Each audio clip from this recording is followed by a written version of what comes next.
Des monstres, des égos gigantesques, des joueurs capables de détruire une équipe à eux seuls. D'un côté, Shaquille O'Neal, les pivots les plus dominants physiquement de l'histoire. Et de l'autre, Kobe Bryant, les tueurs absolus, les Black Mamba. Ensemble, sous les maillots des Lakers, ils ont terrorisé la NBA.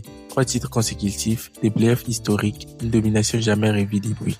Mais ce qui rend leur histoire encore plus folle, c'est ce qu'ils ont construit la plus grande dynastie des années 2000, tout en se détestant presque.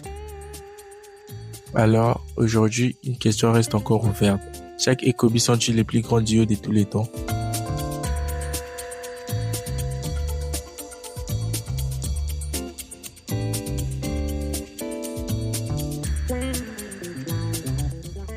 His game art. Niang, the offensive rebound. Bones McKinnon. Says, oh yeah! Morant blows by Primo.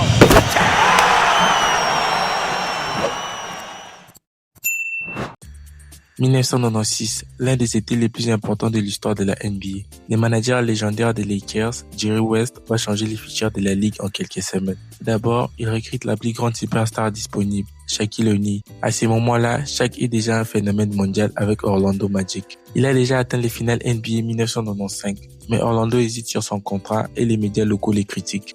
Jerry West saute sur l'occasion et lui offre un contrat de 121 millions de dollars sur 7 ans. Shaq arrive à Los Angeles pour une mission, ramener les Lakers au sommet après l'ère du Showtime de Magic Johnson. Mais quelques jours plus tard, un autre événement change tout, la draft 1996. Un jeune joueur de 18 ans a choqué tout le monde pendant les workouts. Son nom, Kobe Bryant. Pendant un entraînement privé, il a même dominé Michael Cooper en 1 contre 1. Jerry West comprend immédiatement une chose, ce gamin est spécial. Les Lakers échangent leur pivot titulaire, Vlad Divac, contre le 13e choix des drafts et récupèrent Kobe Bryant. À ces moments-là, personne n'imagine que ce duo va changer l'histoire de la NBA. Parce qu'au début, Kobe n'est qu'un adolescent arrogant et Shaq, le patron absolu, la superstar qui détruit toute la ligue.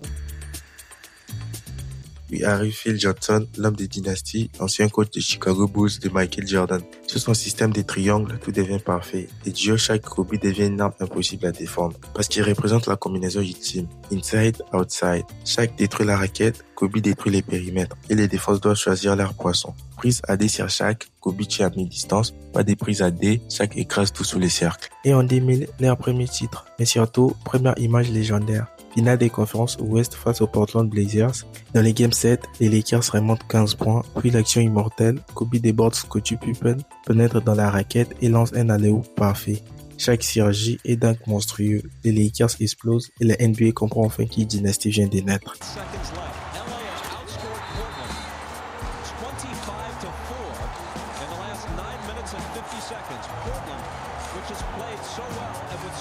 Puis en 2001, la campagne des playoffs la plus dominante de l'histoire. 15 victoires et une seule défaite. Ils balayent les Portland Blazers, Sacramento Kings et en finissent avec les San Antonio Spurs de Tim Duncan et des Robinson. 11-0 à l'ouest, un record unique. Et leur seule défaite, les Game 1 des finales contre Allen Iverson et les Philadelphia Sixers. Mais ensuite, 4 victoires de suite et Shaq devient inhumain, 33 points et 15 rebonds. Kobe lui aussi explose à mi-distance et lâche des paniers extraordinaires.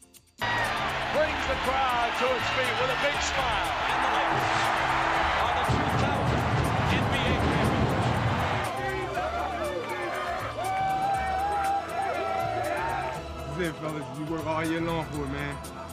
Shaq the man, most dominant player in the world. Only got one.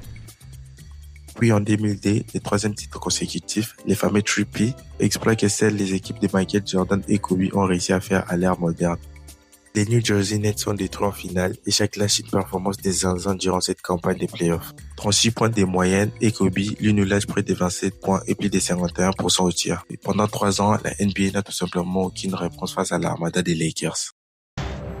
O'Neal with the strong move on McCollum. A three-peat and a sweep for the world champion Los Angeles Lakers. Shaquille O'Neal, no question, the most valuable player of the series, becoming the 3rd player to win the NBA Finals MVP award 3 times, only the 2nd player to win it 3 consecutive times, the other, Michael Jordan. What did I say last year at the parade? I'm going to give you a few seconds to go back and look. got up here last year and said we was going to do it again. I'm saying it again. We're going to three-peat. Can you dig it? Told you. Number 3. We're going to be trying to get 4. Love you. Jackie. Mais derrière les titres, une guerre silencieuse commence, parce que Shaq et Kobe sont totalement opposés. Shaq aime s'amuser, les raps, les films, la célébrité. Il arrive parfois hors forme dans le training camp et il popularise une phrase pour justifier son retard. Il dit « Je me blesse pendant les travails, donc je me soigne pendant les travails ». Mais Kobe est obsédé. Il s'entraîne dès 4 heures du matin, mentalité Jordan, discipline extrême, et il ne supporte pas que Shaq gaspille son potentiel. Petit à petit, les tensions explosent. Shaq critique Kobe pour son individualité, Kobe critique Shaq pour son manque de sérieux. Et malgré ça, sur les terrains, il reste imparable, parce que la complémentarité est juste parfaite. Shaq ise physiquement les équipes dans les 3 quarts temps, puis Kobe termine le travail dans les 4e quarts temps.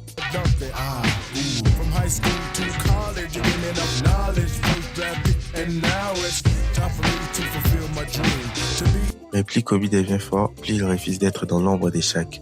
Et en 2004, tout explose. Les Lakers construisent une super team avec Karl Malone et Gary Payton. Et les critiques publiques entre les deux stars deviennent constantes. Puis arrivent les finales NBA 2004. Face aux Detroit Pistons, ils reçoivent une claque, une humiliation monumentale. Detroit casse totalement leur connexion. Kobe force trop les tirs, Shaq reçoit moins les ballons. Les Lakers perdent 4-1 et cette fois-ci, la rupture est irréversible. Hamilton can take that mask off for the final time and beat the Syracuse Nationals. And the last team to win an Eastern champion, he was from the East, without Phil Jackson being involved, with the Detroit Pistons in 1990. Rick Fox ending the game hunched over his former teammate Lindsey Hunter and congratulating him as the clock ticks down. And the Detroit Pistons, wow, who won the NBA championship in 89 and 90, and the crazies just have to stop blowing up stuff in indoor buildings before we have a disaster. Thank you, Commissioner. But the Detroit Pistons... Après les finales 2014, le general manager de Los Angeles doit choisir Shaq ou Kobe. Shaq a 32 ans, son physique commence à décliner, mais il veut un énorme contrat. Kobe n'a que 25 ans et il fait comprendre une chose, il ne restera pas si Shaq reste. Alors, les Lakers choisissent l'avenir et le 14 juillet 2004, Shaquille O'Neal est transféré au Miami Heat. Et Kobe devient l'unique roi de Los Angeles. La séparation choque le monde parce que beaucoup pensent encore aujourd'hui qu'ils auraient pu gagner 5 ou peut-être 6 titres ensemble. Et il se moque publiquement de Kobe. Il dit mot pour mot, Kobe, dis-moi, ça fait quoi de ne pouvoir rien gagner sans moi? Mais Kobe répond de la meilleure des manières possibles. En 2009, il est sacré champion. En 2010, encore champion sans Shaq. Puis les années passent, la haine disparaît, les regrets arrivent. Puis en 2018, dans une interview historique, les deux hommes s'excusent enfin, ils reconnaissent leurs erreurs et comprennent qu'ils étaient plus forts ensemble que séparés. Puis arrive janvier 2020, le décès tragique de Kobe Bryant. Et cette fois-ci, Shaq s'effondre. En larmes, il déclare « Kobe et moi resterons liés pour toujours ». Et à ces moments-là, la légende devient éternelle. Kobe said, I know, but there's an me in that motherfucker. Pourquoi Shaq et Kobe sont-ils considérés comme le plus grand duo de tous les temps? Parce qu'ils représentent les baskets parfaits, la puissance absolue et la précision mortelle, les chaos et les contrôles. Les deux monstres totalement différents, mais impossibles à arrêter ensemble.